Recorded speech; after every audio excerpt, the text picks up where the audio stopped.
வாழ்க வையகம், வாழ்க வையகம், வாழ்க வளமுடன். இறையருளும் குறையருளும், இறை அருளும் குரு அருளும் நம்முடன் துணை நிற்குமாக. ஆக்சுவலி நான் இங்கே நின்று இன்னைக்கு உங்களுக்கு முன்னாடி பேசுகிறேன் அப்படின்னா, நான் எனது பெயர் திருவேணி. நான் மதுரை அரசு சட்டக்கல்லூரியில் சட்ட உதவி பேராசிரியராக பணிபுரிகின்றேன். இப்போ சட்ட உதவி பேராசிரியர் அப்படிங்கிற கொடுத்த தைரியத்தில் நான் இங்கே கண்டிப்பாக பேசலை. அப்படி யாருமே நினைக்க வேணாம், எனக்கு அந்த ஐடென்டிட்டி இங்கே தேவையில்லை. எனக்கு நான் இங்கே பேசுகிறேன் அப்படின்னா முக்கியமாக எனக்கு சுவாமிஜியுடைய கருத்துக்களை உள்வாங்கி என் லைஃப்பில் அப்ளை பண்ணினதுனால மட்டும்தான் நான் இங்கே நின்று என்னால் பேச முடியுது. காரணம் என்னென்னா, நான் படித்தது பிஎட் டீச்சராக இருந்தேன். அதுக்கப்புறம் கல்யாணம் ஆகிட்டு தான் நான் லா படித்தேன். அதுக்கப்புறம் தான் நான் ஃபுல் டைம் வேலைக்கு போனேன், ப்ராக்டிஸ் பண்ணேன். எல்லாமே சுவாமிஜியினுடைய கருத்துக்களை உள்வாங்கி அப்படியே அப்சல்யூட்டாக அப்ளை பண்ணேன். அதனால மட்டும்தான் நான் கவர்மெண்ட்லேயும் செலக்ட் ஆனேன். என்னுடைய திறமைங்கிறது சுவாமிஜி கொடுத்த அந்த மோட்டிவேஷன்ல கிடைச்ச ஒரு பரிசா எனக்கு வந்தது. மற்றபடி என் திறமைக்குன்னு பெரிய ஐடென்டிட்டி கிடையாது.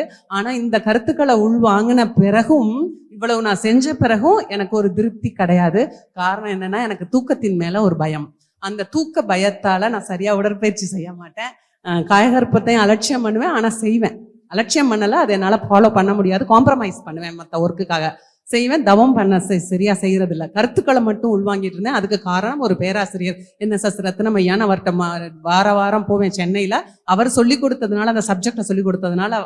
ஆனா அதுக்கப்புறம் நான் இவ்வளவு நான் உணர்ந்தது என்னன்னா, என்னுடைய வாழ்க்கை சிக்கல்களை தீர்ப்பதற்கு தவமோ உடற்பயிற்சியோ காயகற்பமோ சரிவர செய்யாவிட்டால் எது செய்தாலும் நமக்கு அது முழுமையான பலன் கிடைக்காது. வாழ்க்கை சிக்கல்களோடய நம்ம சந்திச்சுட்டு தான் இருக்கணும் அப்படின்னு நினைச்சதுனால, அதுக்கு ஒரு விடை வேணுங்கிறதுக்காக நான் லாஸ்டா ஃபவுண்டேஷன் கோர்ஸ்னு ஒன்று ஆழியார்ல அட்டன் பண்ணணும் அப்படின்னு நினைச்சு நான் முடிவெடுத்து ஆழியாருக்கு வந்தேன்.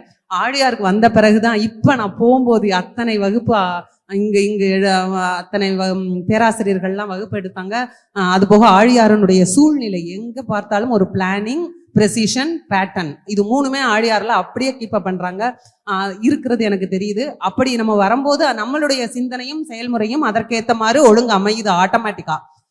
அந்த ஒரு எஃபெக்டும் எனக்கு கிடைக்குது. அது போக இங்க வகுப்பெடுத்த பேராசிரியர்கள் இங்க இருக்கிற அந்த டெடிகேஷன், இப்ப நம்மளை விட சிறப்பானவர்கள் அவர்களாம் என்று நான் கூறிக்கொள்ள கடமைப்பட்டிருக்கிறேன். நான் எனது வேலையை செய்ய வேண்டும், நான் என் குடும்பத்தை ஒழுங்காக நடத்த வேண்டும், நான் என்னை பராமரிக்க வேண்டும் என்று என் மகர்ஷி கருத்துக்களை நான் அப்ளை பண்ணி கொண்டேன். ஆனால் மகர்ஷியினுடைய கருத்துக்களையே நம்மளுக்கு கொடுப்பதர் வேலையை அவர்கள் அனைத்து பேராசிரியர்களும் செய்கிறார்கள். அவர் இங்கு உள்ள பேராசிரியர்கள் மட்டுமல்லாமல் அனைத்து நிர்வாகம், இங்கு வேலை செய்யும் இதுக்குள் அடங்கி இருக்கும் அனைவருமே நான் சொல்கின்றேன், அவர்கள் அனைவரும் நம்மை விட சிறப்பானவர்கள் என்று நான் கூறிக்கொண்டு அவர்கள் அனைவரையும் வாழ்த்தி வணங்கி வாழ்க வளமுடன் என்று வாழ்த்தி என் உரையை முடிக்கின்றேன். ஆழியார் வந்ததில் எனக்கு இப்போது நான் நிறைவாக அந்த தூக்க பயத்தை அகற்றி, அந்த தூக்கம் என்கிற பயம், அந்த மார்னிங் என்னால் 4:30 மணிக்கு எந்திரிச்சு அந்த உடற்பயிற்சியை செஞ்சு என்னால் வீட்டு வேலையை செஞ்சு கீப்பப் பண்ணி நான் வேலைக்கு போக முடியாது. அதனாலே என்னால் அந்த முழுமையான அந்த ஒரு உணர்வு எனக்கு கிடைக்கல. என்னுடைய பிள்ளைகளுடைய வாழ்க்கை சிக்கலை தீர்க்கும் அளவிற்கு என்னால் நமக்கு அந்த சக்தி வரல.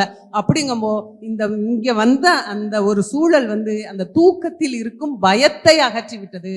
அந்த பயத்தை அகற்றி இன்று நான் மன உறுதி கொண்டு இனிமேல் அதையும் காலை தூக்கம் என்பதும் நம் கண்ட்ரோலுக்கு கொண்டு வர முடியும். மகர்ஷியுடைய கான்செப்டை நாம் பின்பற்றினால் என்பது இங்கு கொடுத்த வகுப்பு, இங்க கொடுத்த பயிற்சி, இன்டர்நேஷனல் டே யோகா கிராஸ் அன்எக்ஸ்பெக்டடா எனக்கு கிராஸ் ஆனது, ஆசனாஸ் செஞ்சது எல்லாமே அதற்குள் உட்பட்டு விடும் என்று கூறி மனமகிழ்ந்து நன்றி கூறி வாழ்க வளமுடன், வாழ்க வையகம், வாழ்க வளமுடன் என்று கூறி விடைபெறுகிறேன். நன்றி, வணக்கம்.